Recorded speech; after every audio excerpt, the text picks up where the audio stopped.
I'm not part of this desktop community, right? But I'm still part of the Linux community because I use Linux a lot on my servers. Yeah, I use Linux a lot in my work, my day-to-day work. And yeah, why am I not allowed to speak? Right? Because that is something that is worth discussing, I would say. But yeah. So what on Twitter? Yeah, sometimes I get angry about these type of comments, or I watch something, or I make a video. Somebody is going to make a comment about this and that, and those comments that come from, I wouldn't say the Linux community, because as I said, this is a very small part within the community who is just disagreeing with everything that you're saying, or who just likes to be negative and make those offensive comments. And sometimes I just get angry about this because I think my channel is not about that. My channel is about teaching something.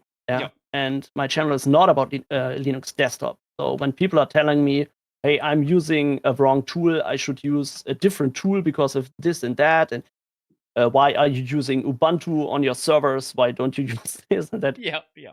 Sometimes I make a tweet about that because it really makes me angry. But yeah, I should stop doing this, to be honest. Right? No, it's funny. It doesn't keep doing it. It's funny, yeah, maybe, but yeah. At least I shouldn't make videos about that. Well, right? yeah. I can. Hey, look, there's do your second channel videos ranting about Linux in German. There you go. This is something I really thought about, to be honest, because this would be, that would make perfectly sense because this is a topic that interests me personally. It's not tech stuff that I do on my main channel, but it could be part of my German content, right? But then in German community, it's the same, right? It's not very different. You get the only thing that you are going to achieve is to get a lot of people angry, and for what? Just to be part of this YouTube Linux drama. That's not me. It's fine. I'll take little Linux the YouTube drama.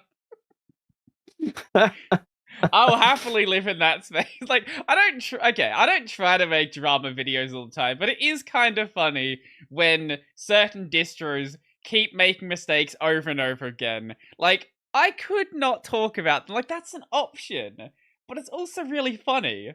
And like, this is the sort of stuff that's really interesting me. Like, I want to talk about what's going on. And like, I don't know if you've seen any of the recent stuff I've been doing, but the way I like to dig into a lot of these, any drama topic, like for example, the one that just happened a couple of days ago.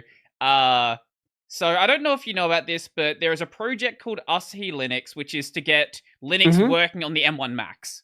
It's a really cool project. Yeah, I didn't watch that yet, but this would be something I would watch. Yeah. The devs are really cool people. I've had one of them on the podcast before, but Manjaro decided to ship a broken version of their kernel, and it's just like, guys, they literally told there's a reason they don't ship this to their users. Like, stop it. So I sort of dug into all of the stuff that was going on, and rather than just be like, hey, Manjaro bad, they did this thing, I go over the explanation of what was happening and why this happened and sort of what they could do better in the future. Rather, like, I think adding that extra context is where you can turn something like that into an actual interesting video, rather than just being angry for the sake of being angry.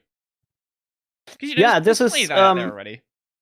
Yeah, but this is why I would watch such a video, because when I want to inform myself about a topic, like you took your time.